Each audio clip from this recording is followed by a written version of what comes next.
क्या उत्तर प्रदेश की डीएम साहिबा बीजेपी के इशारे पर काम कर रही है? क्या बीजेपी अपने विरोधी नेताओं को नीचे गिरा रही है? क्या प्रधानमंत्री और उत्तर प्रदेश के मुख्यमंत्री द्वारा एनजीटी पर दबाव डालने की वजह से हज हाउस पर रोक लगी है? यह तमाम सवाल आपके जहन में उठ रहे होंगे और इन्हीं सवालों का जवाब आज उत्तर प्रदेश के कांग्रेस कमेटी के अध्यक्ष और सांसद राज बब्बर साहब ने दिए।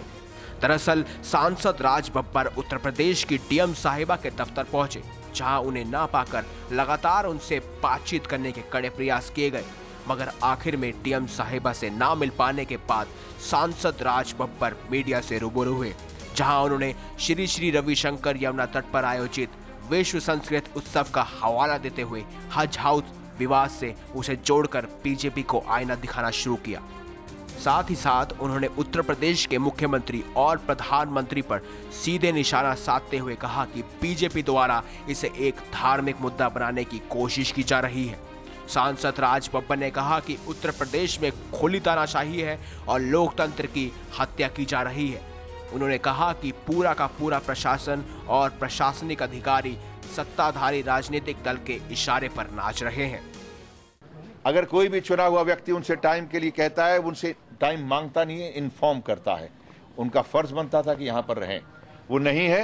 मेरी 3 लाइन व्हिप है, 2 बजे से 3 लाइन व्हिप थी, पार्लियामेंट में मेरा पहुँचना बहुत ज़रूरी था, वो यहाँ पर नहीं है। उनकी वजह से मुझे देर हुई है। मैं 2 बजे से इंतज़ार कर रहा था कि वो आ जाएं तो मैं उनसे मिल के जाऊँ। इसीलिए आप लोग देख रहे होंगे कि मैं हम फ़ोन कर रहे थे, यहाँ उनसे भी कोई सूचना नहीं मिल रही थी। कोई श्रीवास्तव है यहाँ उनके आदमी, उनको लगातार फ़ोन किए जा रहे थे कि उनका वो आई, बोले कि नहीं आई, लंच पे गई हैं, आई कि नहीं आई, लंच पे गई हैं। और मैं ये प्रिविलेज डालूंगा सुबह कि एक अधिकारी के गुरूर की वजह से वो जिसने अधिकार अपने अधिकार क्षेत्र में प्रशासनिक काम ना करके एक सरकार में जो पार्टी है उस पार्टी के कार्यकर्ता के रूप में काम किया है। और मैं आपसे विनती करूंगा कि यहाँ पर अगर प्रधानमंत्री बैठे हैं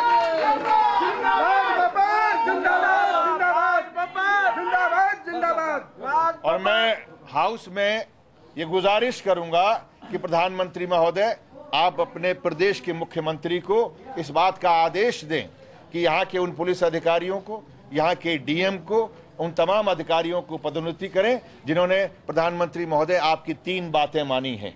उनको 3 प्रमोशन मिलने चाहिए। पहली बात ये कि इन्होंने आपकी सोच को बढ़ावा दिया है।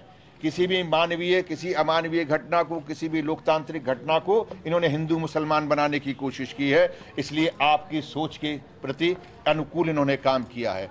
दूसरा प्रमोशन इसलिए इनको मिलना चाहिए कि इन्होंने डंडे बरसाकर इस बात को साबित किया है, इस बात का प्रूफ किया है, सबूत दिए हैं कि देखिए अगर हमारी पार्टी से अगर कोई टकराएगा, सरकार यहाँ पर हो, सरकार आंध्रा में हो, सरकार गुजरात में हो, चाहे वो दलित हो उसको नंगी पीट करके पीटा जाएगा। आंध्रा में होगा तो उसको हालात पैदा कर देंगे, अपने गले में फांसी का फंदा वो लगाएगा दलित। अगर मान लीजिए किसी मुसलमान को अगर मारना होगा तो दाढ़ी पकड़कर उसको जो है हम जो है किसी भी पेड़ पर लटका देंगे फांसी के फंदे से। तो उसके लिए इनको तीसरा प्रमोशन मिलना चाहिए। दूसरा प्रमोशन मिलना चाहिए कि उन्होंने यहाँ पर डंडे बरसाकर उस भय को, जो ये पार्टी ये सोच साबित करना चाहती है, फैलाना चाहती है, उसमें सहयोग दिया। और तीसरा प्रमोशन इसलिए मिलना चाहिए प्रधानमंत्री महोदय कि आपके मन की बात कोई समझा ना हो या ना समझा हो, ये अधिकारी समझे हैं जिन्होंने आपके मन की सोच को, आपके मन की बात को समझने का काम किया है। अब आप सोच रहे होंगे कि हज हाउस मुद्दा है क्या? दरअसल बता दें कि इस हज हाउस को लेकर एनजीटी के एक याचिका दायर की गई है, जिसमें कहा गया है कि ये हिंडन नदी के फ्लड प्लेन में बना है और इसे तोड़ा जाना चाहिए। एनजीटी के आदेश पर हज हाउस को बंद रखा गया है, लेकिन इसे खोलने को लेकर अक्सर वहां हंगामा होता रहा है। दरअसल पिछले साल यमुना के तट पर आयोजित 3 दिन के विश्व संस्कृति उत्सव के वजह से यमुना के जल भराव वाले इलाके को भारी नुकसान पहुंचा था। राष्ट्रीय हरित न्यायाधिकरण यानी कि एनजीटी की ओर से इस मामले में गठित की गई समिति ने अपनी रिपोर्ट में कहा था कि सांस्कृतिक महोत्सव के कारण बर्बाद हुए यमुना में डूबे क्षेत्र को फिर से ठीक करने में तकरीबन 42 करोड़ रुपए का खर्च आएगा और वहीं इसे ठीक करने में तकरीबन 10 साल का समय लगेगा। वहीं इस पर रोक लगाने के बावजूद पीएम मोदी ने समारोह में शिरकत की थी, जिसके चलते सांसद राज बब्बर ने इसे पक्षपात और धर्म की राजनीति कहकर हज हाउस विवाद से जोड़ा है। श्री श्री रवि कृष्ण जी किया जमुना के किनारे जब एनजीटी ने उनके कार्यक्रम को मना किया तो उसके बावजूद एक सामाजिक कार्यक्रम था, सामाजिक उसको लेकर प्रधानमंत्री स्वयं उस बैन के बाद में आए।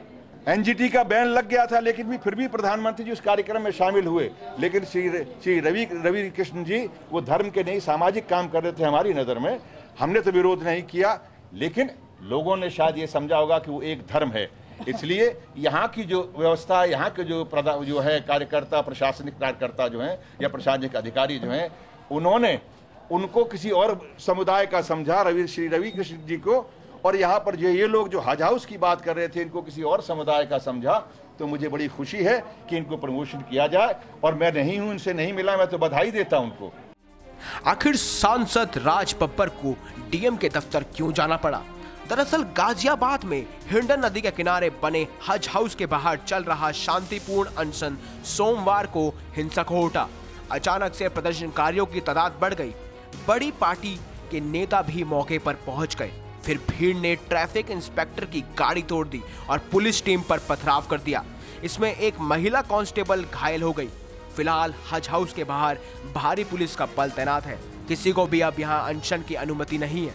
पुलिस का कहना है कि अनशन करने की मनाही नहीं है, मगर जब प्रदर्शनकारियों को रोका गया उसके बाद उन्होंने पुलिस पर पथराव कर दिया। इसके जवाब में पुलिस ने भी लाठीचार्ज किया। पुलिस का कहना है कि 17 लोगों को हिरासत में लिया गया है, जिसमें से कांग्रेस की एक महिला है जिसकी 6 महीने की बच्ची है। उसे पुलिस द्वारा उसके हिंसक व्यवहार के चलते हिरासत में लिया गया है। इसीलिए सांसद राज बब्बर पहले डीएम से मिलने गए और फिर हिरासत में गए कांग्रेस नेताओं से मिलने पहुंचे। फिलहाल इस विवाद में आगे क्या होगा यह कहना मुश्किल है, मगर कांग्रेस लगातार बीजेपी को घेरती जा रही है और कहीं ना कहीं बीजेपी का नकाब भी उतरता दिख रहा है। Nation time bureau report.